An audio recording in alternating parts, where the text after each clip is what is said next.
for you.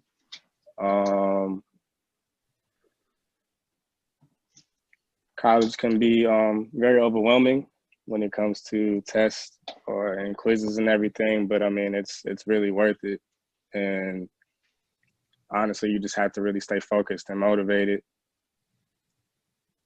There's not a lot when it comes to succeeding in college. I mean, as long as you just stay on top of your work, you'll have time for other stuff. So just like creating a schedule of when you're gonna do this assignment throughout the week and everything, it really helps.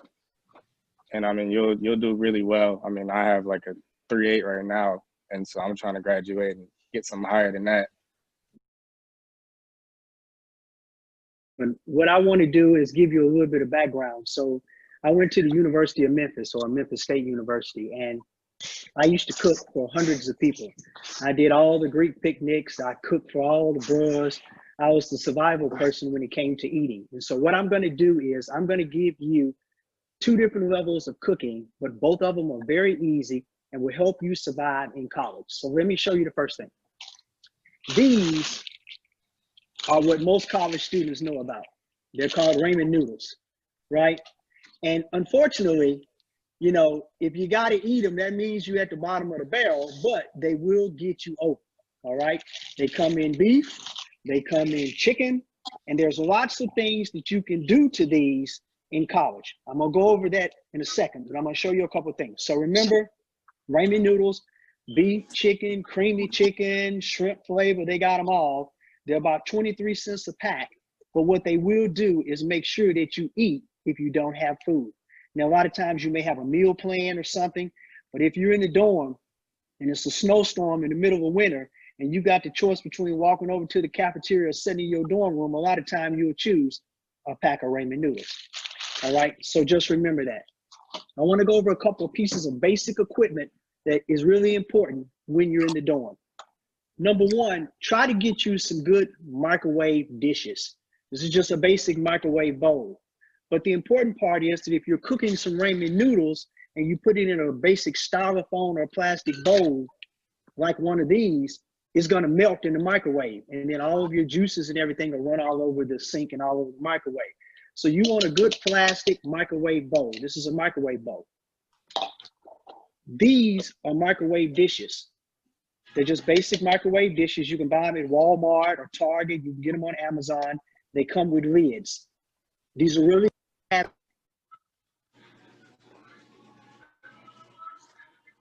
Jerry? Sorry about that. One of the bros was calling. I had to cut him off. Okay, so these are good because they allow you to cook heavier items if you're. Hey, Kanika. Okay, I'm sorry, bros. Somebody keeps calling, guys. My apologies. These allow you to cook like steak and chicken and other items without worrying about them again getting absorbed in the plastic dishes that you cook them in. This is a short microwave dish with the lid. This is your microwave plate. So these are basic things that are really good to have when you're going to college because, again, you can cook in them. They don't melt. They don't destroy the taste of your food, and they're fairly inexpensive, okay? So again, that's the first thing. The second thing is this. No matter what you cook in college, you're gonna need some seasonings. Now, you can go to the grocery store and buy expensive seasonings, but if you're on a budget, you wanna go to Walmart, and there's some basic seasonings that you wanna get. This is your garlic powder. This is like 90 cents at Walmart. Sometimes you can go to the dollar store and you can get them 2 for $1. Garlic powder, get you some salt, and then get you some type of a seasonal. Sometimes it's Lorry, but for the most purpose, it's just called everyday seasonal. Okay? All right. The other thing that I recommend you get is some teriyaki sauce. So if you ever go to Benihana's or to a Japanese restaurant, they'll have some teriyaki sauce. It's really good. This is the Great Value brand from Walmart. So again, it's fairly cheap. It's like $1 and something a bottle. It's a big enough bottle to last you for a while. The other thing is some soy sauce. Again, a great seasoning to season steak, to season chicken, to season shrimp if you want to, Both of these items do very well when it comes to seasoning meat, and you don't have to add a lot of salt because you don't want a lot of sodium. We all have to deal with sodium issues sometimes. The last thing that I recommend you get is what's called Old Bay seasoning. This will take care of your fish. It'll take care of your shrimp. You can also use it on chicken, but basically I like to use it on seafood, Old Bay. All right. Anybody got any question on the dishes or the seasonings thus far? Okay, let me continue then. All right, now here is what we're going to use tonight, and this is something that I think is phenomenal that everyone learns. This is called a Ziploc steam bag. This is how you cook your healthy meals every day in the dorm. You get 10 of these in a bag. They're about $3, so they're about 30 cents a piece. If you can, and you're going to college, get your parents or somebody to get you a case of them off of Amazon so you have plenty of them, because these things are phenomenal. What these do is they allow you to cook your food in a microwave and get a healthy meal every day, no matter what you cook in it. And I'm going to give you an example and show you exactly what we're going to do. All right. So again, let's get started. All right. So inside of there, you will have a bag. That bag will look like this. This looks like a basic Ziploc bag. Okay. But it's a steamer bag. And on the front of this steamer bag, you will see broccoli, asparagus, mushrooms, cauliflower, all your different vegetables.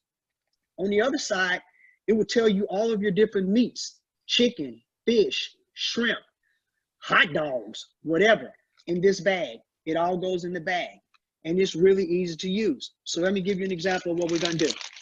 I prepared a couple of things to help out ahead of time. So let me slide back a little bit.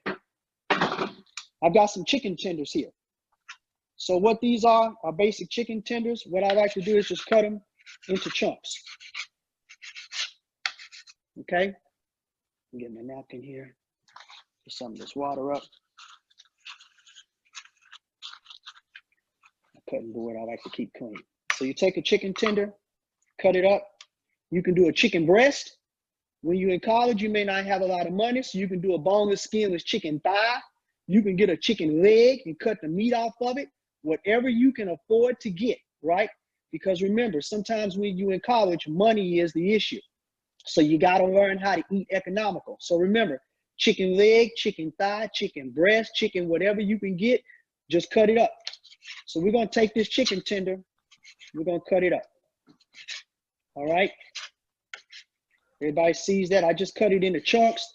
You can cut it in small pieces, whatever you want to do. Then you take it, put it in the bag.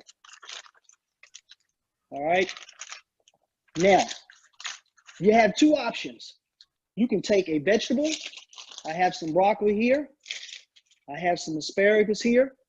I even have some green beans here. All right. For purposes of what we're going to do, we're going to use broccoli tonight. So let me clean my cutting board real quick. Flip it over on the other side because I don't want the chicken on my broccoli. All right. Now, here's what you do. You take your chicken.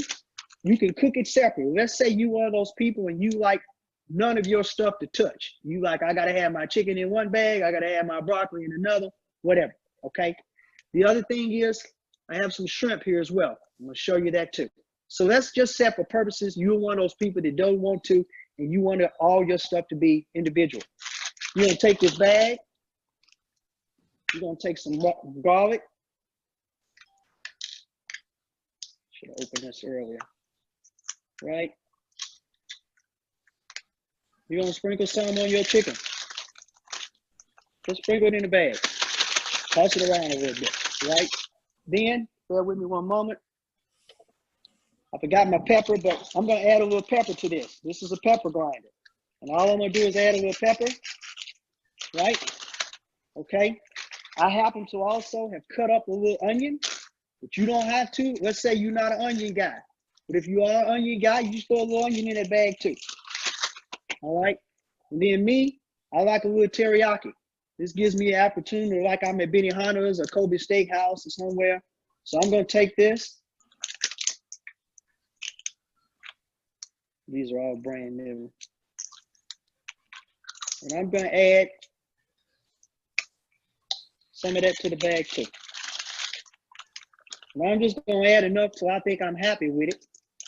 And I'm gonna close this bag up. I'm gonna toss it around a little bit, just like that. And then I'm gonna put it in the microwave. The bag tells you cook with this side up, so you know what side. And the good thing is right here, it says chicken, right?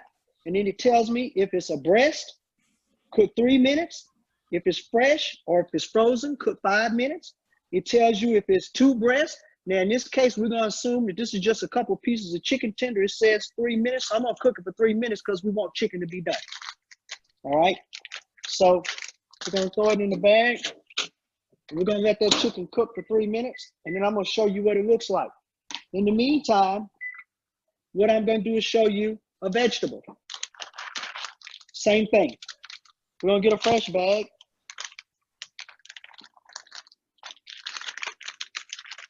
We're gonna take the bag, we're gonna open it. We're gonna put a little fresh broccoli in here.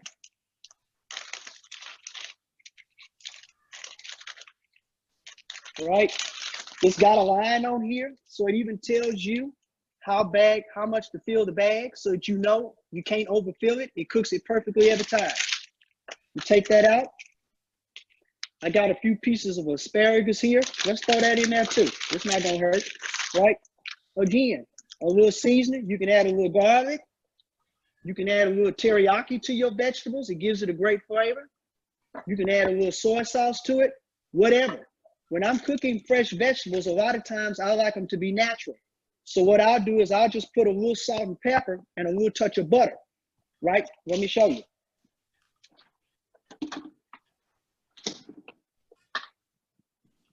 So what I like to do is take a little touch of salt. This is just regular salt. And remember, you don't want it to be too heavy because remember, guys, when you're cooking, it's better to use a little bit of seasoning and add some more seasoning on the end than it is to over season it and it be too salty. Because a lot of times people, oh, let me dump some salt and let me dump some salt. And then when you get ready to eat your food, you can't eat it because it's too salty, right? But if you just add a little bit, I get a pinch. Sprinkle it in the bag, right? Just a little bit, depending on how much you got, okay? Then, excuse me 1 second, I'll grab one more thing. I'm gonna get a clean knife. I like to take just a little bit of butter, okay? Just a little bit. Throw it in the bag too. Now, we're gonna seal the bag, right? You can put some onions in here. You can put some mushrooms in here. You can put some Brussels sprouts. You can put cabbage in here. Any vegetable that you want to cook will steam perfectly in this bag in 3 minutes or less, okay? Chicken is just about ready. It's got 40 seconds. Once you put it in here, we'll put it in the microwave, we'll steam it, and I'll show you what a complete plate looks like. Anybody got any questions thus far? Anybody got a favorite food that they like to cook? Again, Steak. Steak? Somebody said steak? I did. That's perfect. You can do it too. If you get a steak, let me explain something. What I recommend you do is take the steak, cut it up, cut it into cubes like I did the chicken. Then if I were you, I'd put a little teriyaki in there, right? Put it in the bag and cook it. The other thing you can do with the steak is this. You can take the steak, cut it up. Use your microwave plate or your microwave dish. Take the steak, cut it up. You can put it inside the dish the same way. Put the lid on it, put it in the microwave, cook it for 3 minutes at a time. Cook it for 3 minutes, stir it. Cook it for another 3 minutes, stir it. That way you make sure that the steak doesn't dry out and it stays tender. Because if you just stick it in the microwave and cook it for 10 minutes, it might burn up, it might dry out, right? But if you cook it in 3 minutes intervals, you will always make sure that it turns out perfect. Let's get the chicken out. All right. So here's our chicken. It's cooked in the bag. You can see it's soaked in the good teriyaki juices. Let me show you what it looks like when we take it out. Now, what we've got is sweet and juicy. teriyaki chicken. Everybody see that? See the teriyaki cooked all into the chicken? It's nice and tender. Boy, that's good too. Okay? Good teriyaki chicken. All right. Now, here's your broccoli and asparagus. Same thing. Broccoli and asparagus on the bag, it says cook for 1.5 minutes. Why? Because if you cook it too long, it'll get too soft. When you're cooking vegetables, you want the nutrients to stay in it. So you cook it for about 1.5 minutes, no more than 2 minutes. It still has a little crunch to it, but it's still fresh. So let me show you something. Now, the reason why I'm doing this is, let's go back to the old favorite. Ramen noodles. You can take the teriyaki chicken or just regular chicken. You can take your noodles, put them in the bowl. Now I got a technique to cooking ramen noodles that I think is really important. I'm gonna explain it to you. I always said, take the bowl and fill it about halfway full of water. Put your noodles in there and cook it according to the instructions. And then wait to the end to get ready to pour your powder, your flavoring on. Because if not, then what happens is the noodles turn out watery. But if you fill your bowl halfway, put your noodles in, let them cook about 3 minutes, if I remember right. Stir it. Cook it again, a couple more minutes, stir it. When the noodles get soft, drain a little bit of the water off, add your flavoring to it. You can also, at that point in time, add your chicken to it. Let it cook in there for a little while. Then you got chicken flavored noodles with real chicken in it, which is better. One of my line brothers used to make beef noodles. He would buy a can of beef and then get the beefy noodles, mix the two in the bowl together and cook them. It was really good, right? So there's a lot of things you can do with ramen noodles and a 23-cent pack of noodles to make them taste better. All right, let me get the vegetables out. Hang on one moment.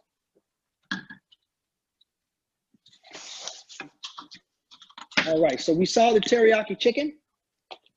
All right, now here is your bag of steamed vegetables. What I like to do is toss it a little bit because all your good seasonings are in there. Your broccoli is perfectly cooked. You can see the asparagus is perfectly cooked in the bag. It's hot, so be careful, it will burn you. But you can toss it around a little bit because you know it's nothing like a real good, it's like butter on corn. It gives it extra flavor, right? We open the bag up. You see the steam coming out. We pour it out there. And if you see, now we got fresh steamed broccoli and asparagus, perfectly cooked, rightly seasoned, just amount of butter. Put it on a plate. Take your chicken, add it on there. And now, guys, what you have is a healthy, non-fried meal that's been perfectly steamed and seasoned just right. Okay? You can do this with any vegetable and meat. Again, I have some shrimp right here. If we had a little more time, I'd teach you how to cook the shrimp, but we would do it the same way. Only difference is we put the shrimp in the bag and then we toss it in some Old Bay seasoning, steam it, and it's just like getting fresh boiled shrimp when you go to the seafood place and you get to peel and eat shrimp. It's the exact same way with this. You can cook the shrimp with the shell on it, or you can cook the shrimp with the shell off of it, your choice. Either way, the seasoning will be perfect. And all you're gonna do again is put it in a bag, like I did. Put the shrimp in, sprinkle some seasoning in it, and then steam it according to however long it says on the bag, and you will have perfect seafood. And again, you can do fish, you can do shrimp, you can do chicken, you can do lots of meats. Again, but the significant thing is this is a healthy meal. This will keep you fed well. It'll keep you from having to worry about too much salt. It'll keep you from having to worry about too much cholesterol because it's not fried, right? Your parents will be happy. You will be healthy during the winter months when it gets cold outside. Everyone will be like, man, what are you doing? How are you eating so good? How do you have steamed chicken and fresh broccoli and stuff? It's a secret. Well, the reality is It's all in the bag, guys. These bags are phenomenal. And for people who don't know how to cook, these are a lifesaver. Okay? Anybody have any questions for me? Yeah, I got one. Yes, sir. So like, say you're trying to gain weight for a sport or try to stay on a certain weight. What's some foods that are like cheap, high in protein, and like high in calories? Okay, so a couple of things you want to do. Number one, I recommend eating beans, like pinto beans. What's the other one with the protein for beans? Black beans, rice. You know, things. Carbs are like pastas and stuff like that. They will help you build up a little bit. Proteins are like the beans, your meats, of course, your protein shakes, those types of things that you mix up and drink. So what you can do is you can cook a meal like this and eat a healthy meal and then add a protein shake to it at the same time. So in between your lifting and things like that, that'll help you buff up, right? And that will help you pack it on as well. Peanut butter as well, Brother Carver. Yeah, thank you very much. That's right, peanut butter. One of the things my wife likes to do is, you can't eat peanut butter? I got an allergy for that. Okay, yeah, all right, then let's leave peanut butter alone. Yeah, so what I recommend you doing is still trying to eat a healthy meal, bulk up on calories. If you're trying to bulk up, eat more. What you need to know is how many calories that you need to eat so that you can add additional calories. So if someone would tell you, you got to eat 1,400 calories a day, if you're trying to bulk up, you need to add some more calories to it and then add the protein to it as well. So I would recommend still eating a healthy meal, but adding a protein shake to it. Eat some bananas, right? In between, those types of things. So walk around, get you some granola bars in between. What they normally say is this: eat at 8 o'clock, have a snack at 10 o'clock. Eat at 12 o'clock, have a snack at 3 o'clock. Eat your dinner, and then before you go to bed, have another snack, right? And somewhere in between there, include some protein shakes and stuff so that you can pack it on. Okay, thank you. Okay. Anyone else have any questions? Yes. I know I appreciate you for eating, but all the stuff I have, like I have a chronic disease, I have Crohn's disease. So is there like any plant-based meals that are on a budget I could have, like at Walmart or Target or etc., all of that? Yeah, so there's a couple of things you can do. So first of all, remember, you don't have to eat the protein in meat. That's the reason why I wanted to show you how to steam vegetables, right? So as part of your Crohn's disease, can you eat broccoli and asparagus and those types of things? I can't eat broccoli. I'm allergic to broccoli, but asparagus and green beans, I can eat that. Okay, perfect. So that's the reason why I wanted to make sure that I showed a balance between a meat and a vegetable. So remember, vegetables are really inexpensive. And so you can go, I bought this bag of green beans, I think it was $1 and something, right? And it's fresh. Yeah. Now, the other thing you can do is you can stock up on frozen food. So on these bags that I was just showing you, it tells you fresh and frozen. So in case that you're like, hey, I got a freezer, I got certain meals I can only eat, you can still steam them to keep the nutrients in them and have them fresh, right? But green beans, asparagus, Brussels sprouts, cabbage, all of those things. Let me show you something. You can take a head of cabbage. I got one cut up in the refrigerator right now. You can put it inside this dish. You could take a little garlic, a little pepper, a little seasonings, add you maybe 2 little cuts of butter, put it in here, put the lid, cook it for about 2.5 minutes, stir it, cook it another 2.5 minutes until it's tender, and you will have some of the best cabbage that you've ever had. The other thing that I want to tell you specifically, since you're talking about vegetables, let me show you one thing real quick. And Kevin, I'll get off the phone. Hang on, let me just show one thing. Broths. Chicken broth. Broths are really good for cooking when you don't want to use water because they add flavor. So you could take some chicken broth, pour it in the bag a little bit, not a lot, because remember the bags steam themselves. But you could add a little chicken broth, or you could take the microwave dish, fill it about 1/4 of the way with a good chicken broth, add your vegetables to it, a little touch of butter. I always say garlic powder because it doesn't have salt in it. It gives you flavor without salt, right? So then you can season and add more seasoning if you need to, but you don't over salt it in the beginning. But you take a little chicken broth, You take your fresh vegetable, you add your little garlic, a little touch of butter, you put it in the microwave for about 2.5 minutes, stir it, same thing, it'll turn out perfect. And what I would recommend you doing, if possible, is to try to get you some rice packs, like some chicken flavored rice and some chicken flavored noodles, or the old fashioned favorite, and add this to the vegetables, and you can't go wrong. You'll be healthy and you'll have a good meal every night. Thank you, man. I appreciate that. No problem. My pleasure. Anyone else have a question for me before Brother Burnett kicks me off the bridge? Okay. All right. Thank you very much for your time, guys. Hey, if you liked it, tell everybody again. And Kevin, if you want me to come back and teach spaghetti and beef tips and all that in the microwave, let me know. I'd be more than happy to, okay? I appreciate you, Brother Carver. No problem. All good. Do you see it coming up? Yep. I see it. Yep. Okay, here we go. All right, so I'd like to welcome everyone to this session titled The Best of You, Discovering Your Career. You know, this is an exciting time for you in discovering who you are, what makes you special and what makes you unique. And this will help contribute to your success in your life. My name is Joseph Lyons. I'm the Director of Career Services at Virginia State University in Petersburg, Virginia. We're the home of the Trojans. So we'd love for you to come visit, probably virtually now, but coming to see our campus and everything that's involved, everything that we have. I want to share with you that we see so many students that come to Virginia State and they graduate within 4 years. They think about what they want to do when they graduate in college in terms of their career. They have experiences in college that help them decide upon that career. But then unfortunately, we have students who just don't think about their career until after they graduate. They think about grades, and that's really good, but also they concentrate on just that, and it kind of makes it that much harder for them when they graduate, when students all along are thinking, what can I do to make sure that I land that job when I graduate?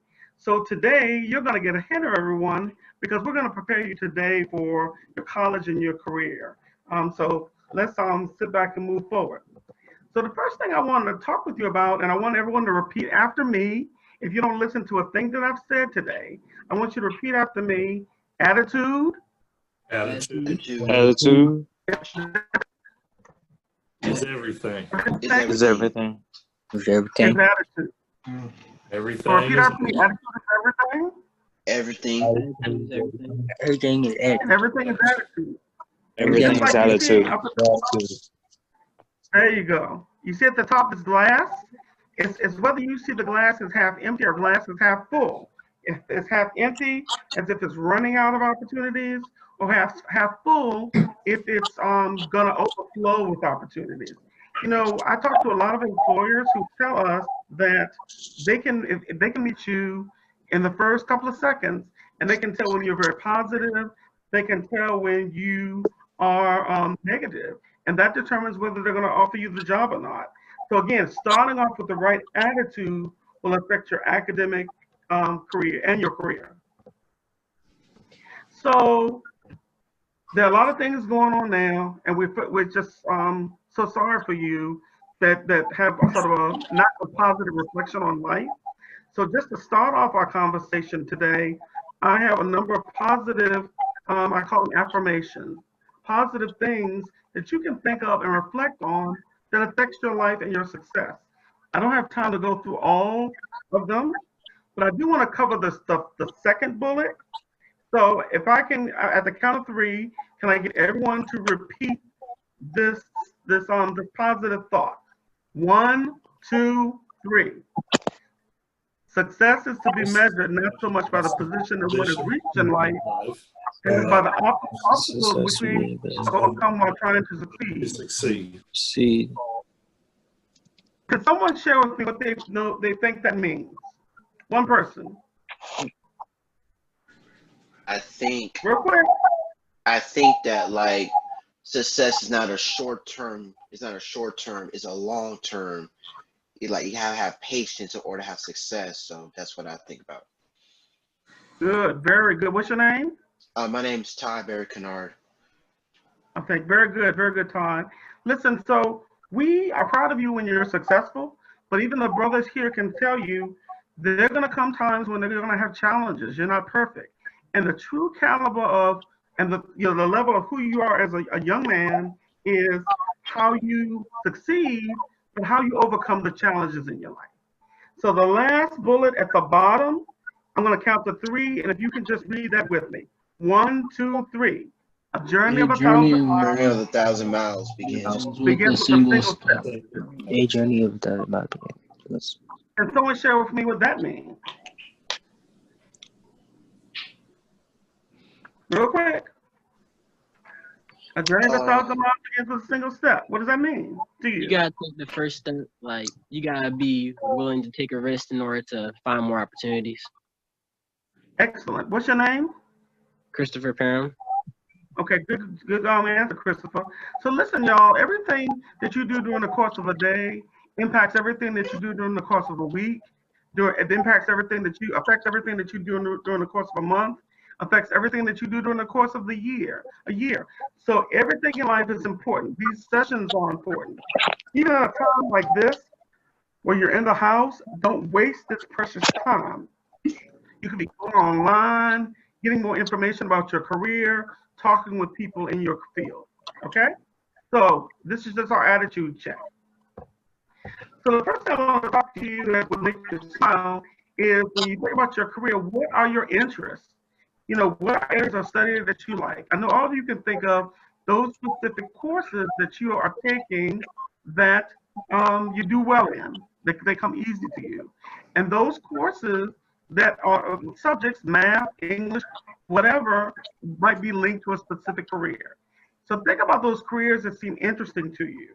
It's really important. It's interesting when we talk about certain people who are famous and they have shared what their interests were when they were young like you, that had an effect on their career. So who are our leaders? You can see leaders here, and this slide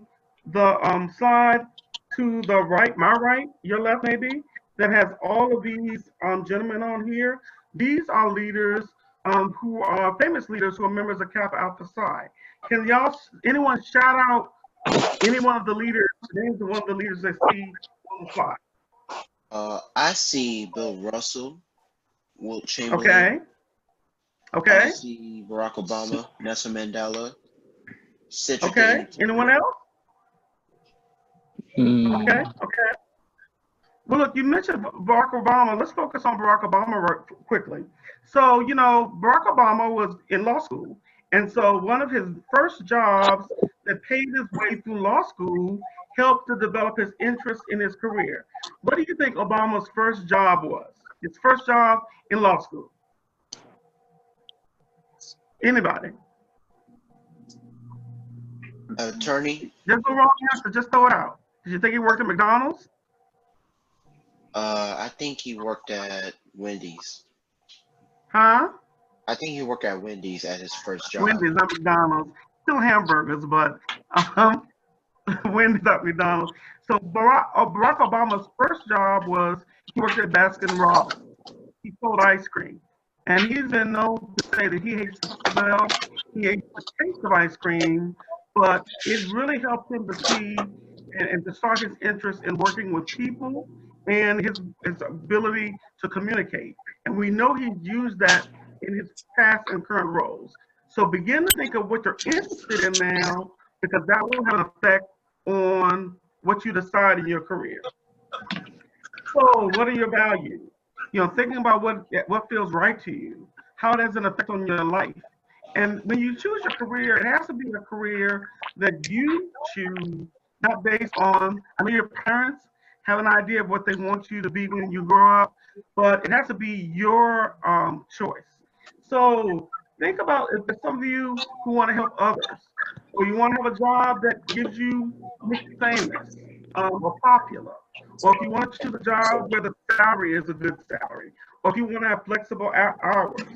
So whenever I think of values, I always ask the question with students, how many of you would select a career and it wouldn't matter what you've done as long as you're making the right money? Some people would say, yeah, I'm going to offer the money. And some people would say, money is not everything when it comes to selecting a job. So I'm gonna do a little exercise. I'm gonna tell all of you to stand in a few minutes. I know it sounds crazy, but I want you to stand wherever you are. When I tell you to stand, I'm gonna act as if I'm gonna hire you for a job. I'm gonna read a job description. And then when you hear something about the job that you don't like, then I want you to be seated, okay? And when you say that you're sitting, when you sit down, say, I'm gonna sit down, okay? You understand? You got it? Say yes. Yep. Yeah. Yeah. Yes, sir. Okay, everyone's stand, everyone's stand. Okay, well, thank you for joining us today, and we have interviewed you and taken you to lunch, and you've met my people. We like to see, and we see what we'd like. We'd like to offer you this position based upon the following job description, okay? And again, sit down and say, I'm sitting. When I say something that's not attractive to you or you don't like it. So in this position, your starting salary will be between $80,000 and $90,000 a year. $80,000 and $90,000 a year. Okay, everyone still standing? Yep. Yes, sir. Okay. Yes, sir. No, I sit Number down. two. I'm sitting down. Oh, you big bucks, huh? Yes, sir. That's 80K though. Like, Okay, bigger than $89,000 a year starting in a job. Okay, you're the man. Okay. Number two. In this position, you will spend most of your time on your feet. You even saying it. I'm sitting down. Okay.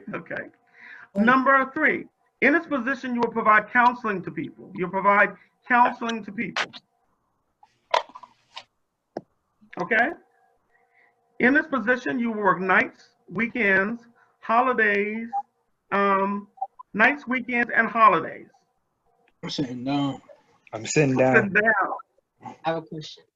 Is anyone still standing? I'm still standing, but I have a question. Okay.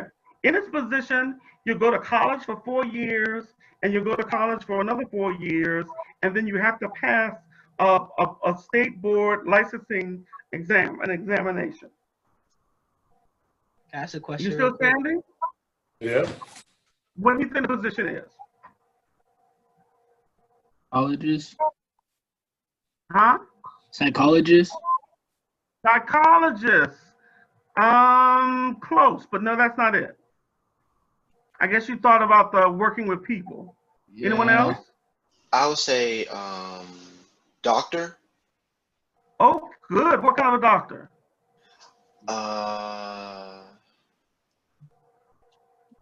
Cardiologist. Okay, good. So I'm going to almost give it to you. It's a pharmacist. It's a pharmacist. Oh. Right. So there's a lot of information. I'm going to give you some resources on how you can research certain careers.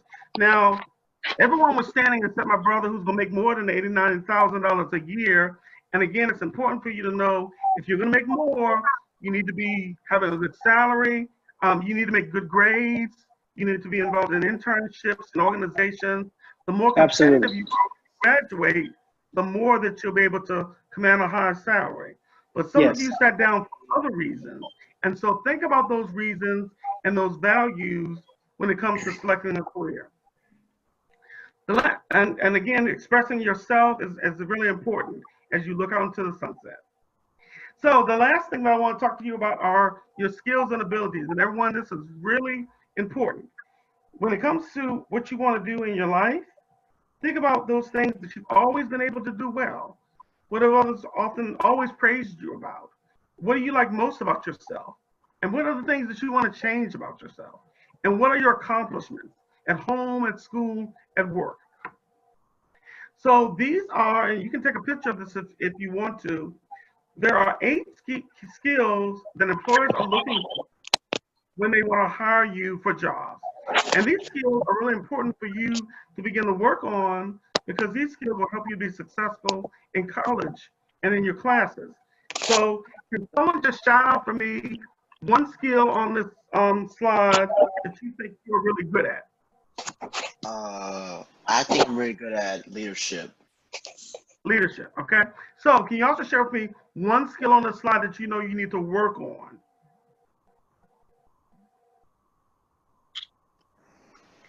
ask for help when needed. Asking for help, okay? Because again, you need to look at your strengths, but you need to look at the things that you need to work on, because again, those things that you might need to work on might be related to your career field. So you need to begin to build those again. How about this slide? Can someone else share with me one skill they know they need to work on?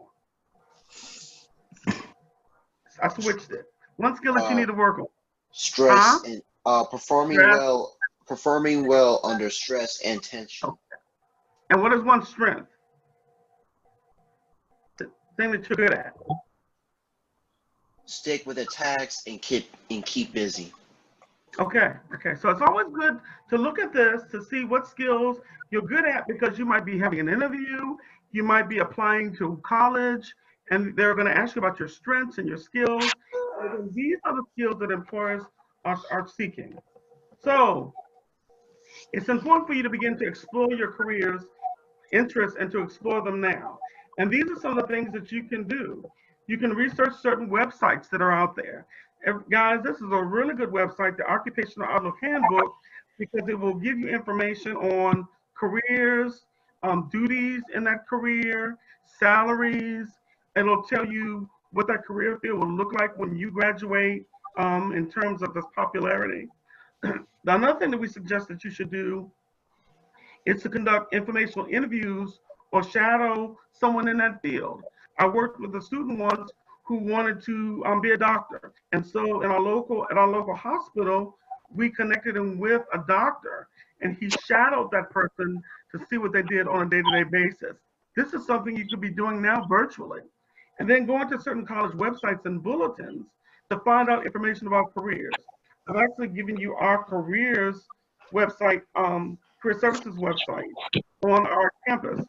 And you can go to the site, and it has a what can I do with a major link. So you can find out more information about a career. And then talk to your teachers, talk to your friends, and talk to your relatives, because they will have information for you about their career field. So listen, I want to thank you for your time. Hopefully I've giving you some resources. I've talked to you about you thinking about your interests, your skills, your values. And I've also included my email address, jlyons@bsu.edu. If you wanted to email me after you've looked at some of the resources, or if you want to talk more uniquely about your own career, we could do that as well. Are there any questions?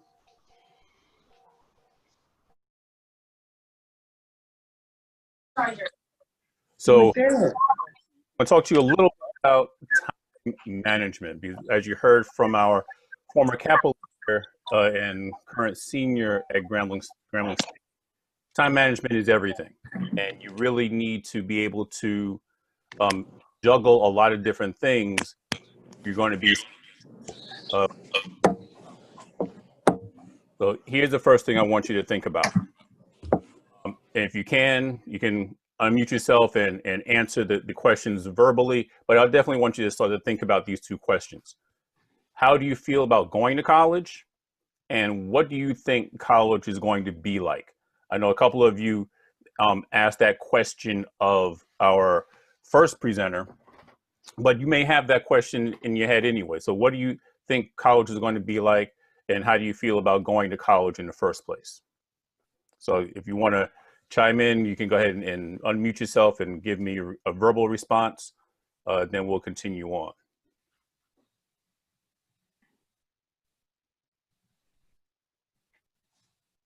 Okay, feeling a little shy, that's not a problem. So what we're going to do is I have a quick little video that will kind of talk about a little bit about what it's like. So, and some things to expect.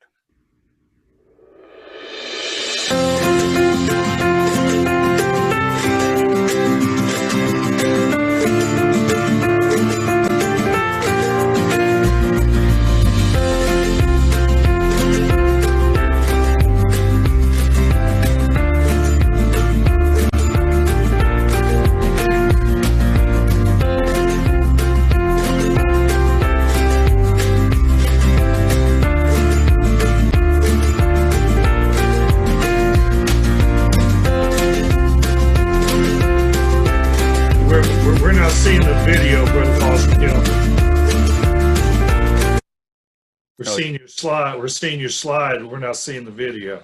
You're not seeing the video. That's No. odd. Let me see something here.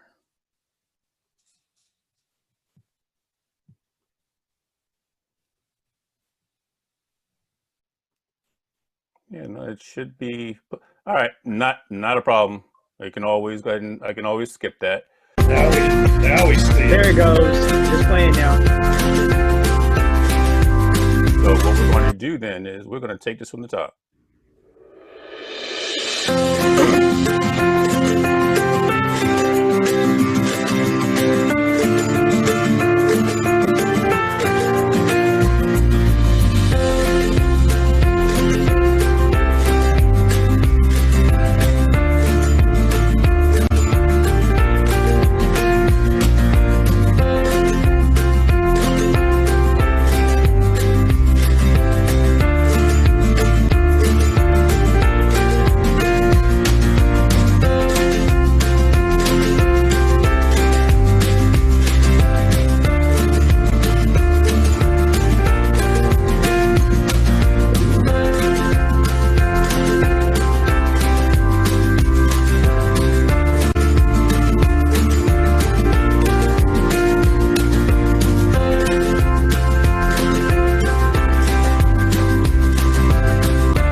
Okay. So with that, now are you still seeing my screen? Yes. Okay.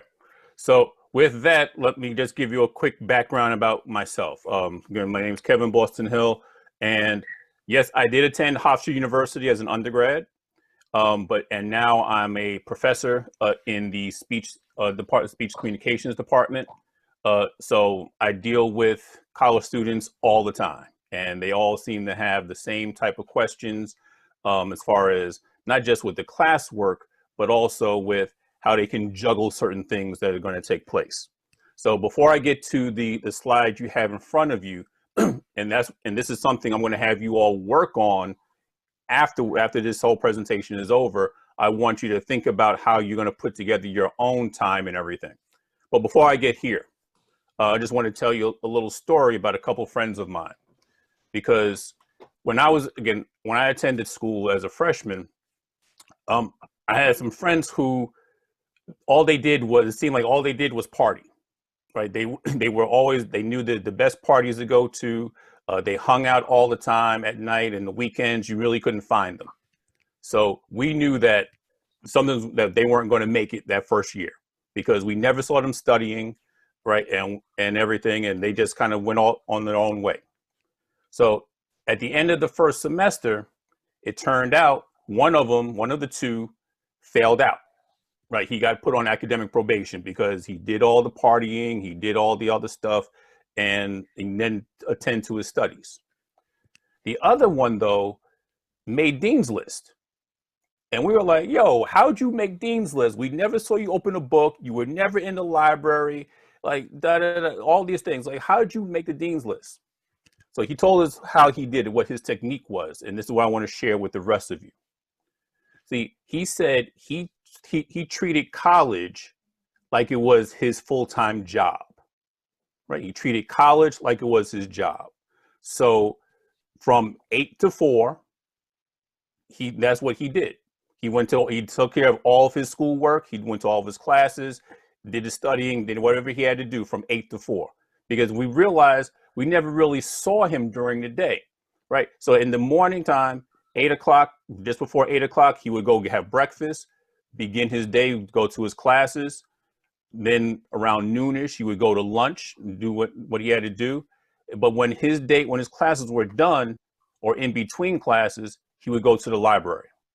That's why we never saw him during the day, because after class, he would go to the library, review his notes from that class of that day, and get any other work he needed to get done.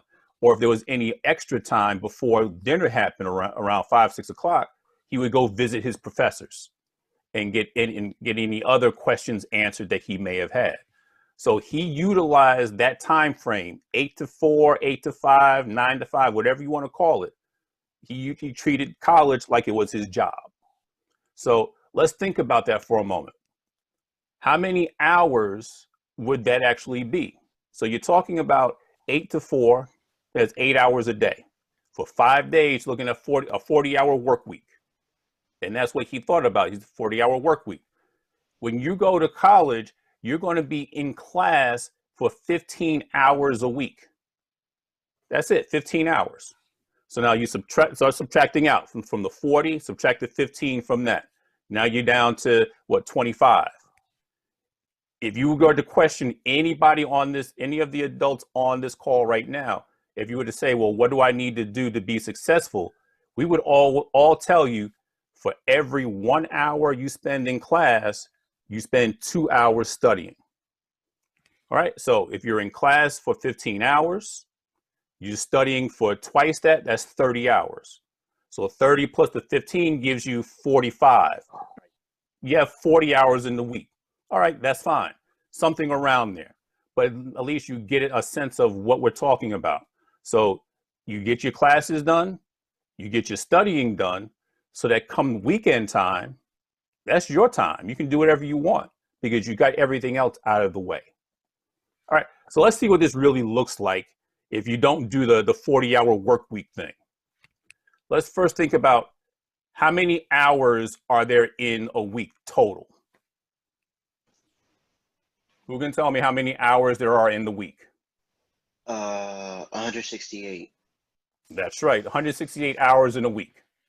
All right, so now let's start breaking things out, because in that week, that's the one thing, time is the one thing that you can't get back. Once it's spent, it's done. There's no recovering it. So you have 168 hours, that's it. Of that time, how many hours are you supposed to sleep? 8 hours. What's that? 8 hours. They recommend 8 hours of sleep a day. For 7 days, that gives you about 56 hours. I'm going to tell you, take 60. Get a couple extra hours on the weekend. I'll be generous with you. So you figure 60 hours a week that you're going to be sleeping. Next, we're going to have about 65 hours for school, clubs, sports, work, whatever.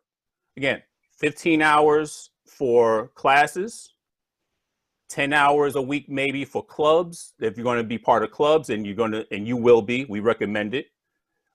If you happen to be playing sports or even intramural sports, you're going to have some fun there. And you may have a part-time job. So that's going to be another 20 hours a week, roughly 15 to 20 hours for the job. So we're talking about 65 hours of time among those things. Then, of course, we want you to have some fun, right? So we figure Friday, Saturday, Sunday, you get to do what you want. So you got about 20 hours to have fun, to do anything you want to do. Right? So that's not bad. If you subtract all that out, you still have 23 hours in the week to do something, to do anything with, whether it's studying, whether it's doing papers, whether it's visiting with teachers, what have you. You still have those 23 hours. Now, a mistake that a lot of people make is they use that time to kind of just hang out online. So you might be one of those type of students who are always playing video games online, or you're posting to your social media, or you're checking to see what other people are doing on social media and so forth. So you're kind of wasting that 23 hours. But you want to make sure that you utilize it in a way that's going to be productive. All right, so what does that actually look like? So let me ask you this. And you can open up an additional window or a tab if you can, and take this quick poll. Or think about it. Do you think, are you an early bird or you are a night owl? Right? So are you the type of person who likes to get up early and get things done? Or are you the type of person who get most of your energy as the day goes on? So you're more of a night type of person. So think about that. Which one of you are early bird or a night owl? And in the interest of time, you can just go ahead and verbalize it. What if you can go to bed at like 1 and wake up at 6 and still be all right? I don't think you want to get into the habit of doing that. Would probably classify as a night owl, really, but I'd rather be an early bird. Yeah. okay. And the reason that I asked that question is you want to be able to find who are most productive, right? So if you are that early bird, then that's when you want to schedule your classes. You want to schedule classes for when you're going to be most refreshed, most awake, and most alert. So if you do it in the morning, I scheduled all my classes from 8 to 11. That's how I operated. Other people I knew, they were more night owls, so they scheduled their classes for the afternoon because that's when they were mostly alert. That's what you want to do. Think about when you're going to be your most alert, and that's when you want to schedule your classes. Don't schedule an 8 o'clock class if you're going to sleep through it all the time. Don't schedule those early morning classes if you know you're going to be dragging yourself to class all the time. So schedule your classes when you feel that you're going to be at your most productive. Yeah, don't take 8 a.m. It's not a good look. You definitely don't want to do that. All right. How often do you all study? Anybody study every day? A little bit every day? Yes. Yes, I Yes, actually a do. little bit every day. Okay. Anybody study the day before the test? Oh, always. Always. Last man standing, always get your 3. How many people say, what is studying? Okay. To me, studying is not always like writing, like looking at homework, doing this, that. No, it's a lot about like learning new things and reviewing things that you already know to have like better knowledge on like a test, some quizzes, or other stuff. And that's why that's why it is suggested that when you think about studying, you do a little bit each day. Remember the story about the friend of mine who treated college like his job. So during those 40-hour work week, he devoted study time throughout the course of the week. So set up a time that you're going to study. It might be in between classes. It might be just before dinner time when you're going to meet up with your friends. But set up a time when you're going to be devoted to the study time. That's your sacred time. And when you do that, find different locations on campus where you can study. Studying in your room won't be the place to study when you have to get things done because there's going to be too much traffic. So find different places. And one might be in the library. One might be in some other classroom space that you know is going to be open during a particular time of day. And you want to get multiple places because especially during study time, during finals, your favorite place may be taken by somebody else. So that's why you want to have multiple spots around campus that you can go to do that studying. Shut off your phones when you're studying so that you don't get the alerts and everything. Trust me, those texts will be there when you turn your phone back on. And try not to surf the net or check email while you are doing work on your computers either, because that's going to eat up some of your time. So again, those things will be there. So it's going to take a lot of discipline to be able to do it this way, but you'll reap the benefits later on. And I mentioned before, visit your professors. That's what they have office hours for you to visit them and ask questions and get clarification on things that happen in class. Especially the text you're using was written by the professor, and usually that usually does happen. So if there's any questions you have about the book, go to the source. And so utilize your time effectively. And I say take it with you, create index cards, right? So jot down your notes on index cards and carry them with you wherever you go on campus, because you're going to be standing on a line someplace. And so you may as well take out a couple of notes, a couple of cards, and review those while you're standing in line, whether it's at the bursar's office, the registrar's office. You might be in line or waiting outside your professor's office for your turn. It might be while you are standing in line at the cafeteria getting your food. There's always some time that you can be using to review a couple of flashcards that you may want to develop for yourself. Utilize all the time that you have throughout the course of the day. There's no such thing as idle time. If you have idle time, then something's wrong.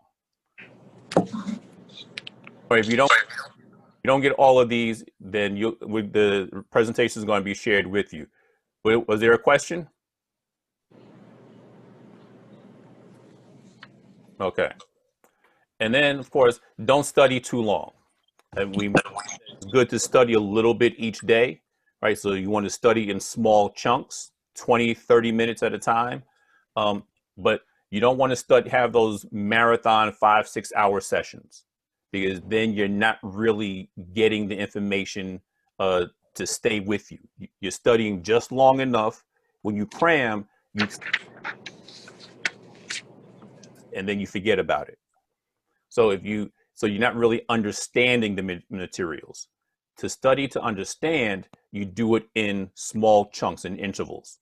You study for 20, 30 minutes, then take a break for 5 or 10 minutes. Study for another 30 minutes, take a break for 10 minutes. That way, the information has time to go from your short-term memory to your long-term memory. So that's why we study in intervals. And if you can, like I said, try to find some quiet areas. Now, if you're the type of person who does well in noise and hustle and bustle, then fine. But like I said, you still want to find multiple areas that you can do so. And never, ever, ever, ever, ever, ever, ever cram for a test. It's not going to do you any good.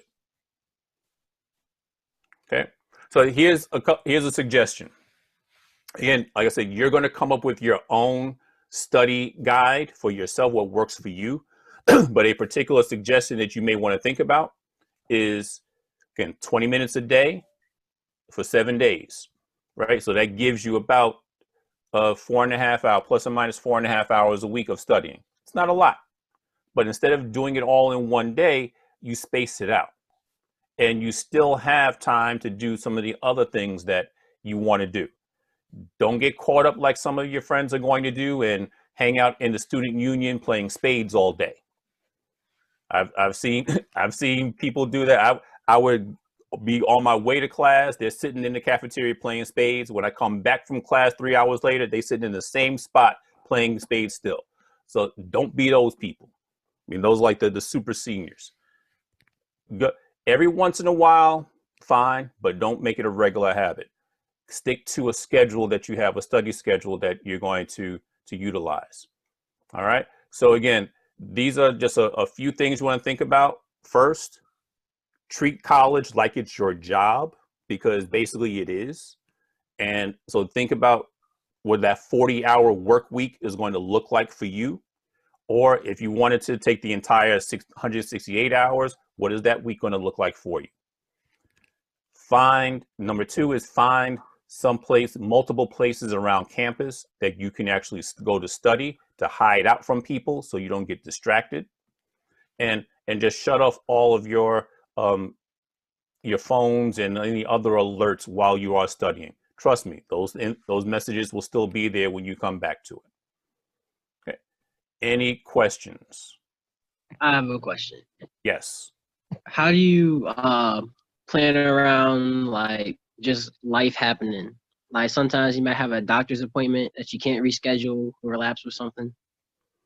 No, those things happen, but that's why you plan things out, because not saying that you have to have every minute of your day scheduled for something. You don't want to be that rigid, but you want to be able to leave yourself enough leeway so that you can have those contingencies happen when they do pop up, because it will. So if you if you go with the 40-hour work week idea, you're only going to be in class again for 3 hours a day. For the most part, you'll be in class for 3 hours. You really have the rest of the day to do what you need to do. So when you get your planner, whatever way you use it, whether it's a physical planner, whether it's the calendar in your phone or on a tablet, you're going to schedule these things out. If you were to look at the calendar I use a Google Calendar. If you were to look at what mine looks like a Christmas tree. because everything is dated and it has all the events are different colors. So I can easily spot what's going to be happening next. But that's what you want to do. You want to schedule things out, maybe even overschedule. So if you know that an event is going to take you an hour, you may block out an hour and a half or something like that, just to give you a little bit of extra time. But again, you just want to make sure that you do have enough time in the day just in case something does happen. You've already built that contingency in there. Any other questions?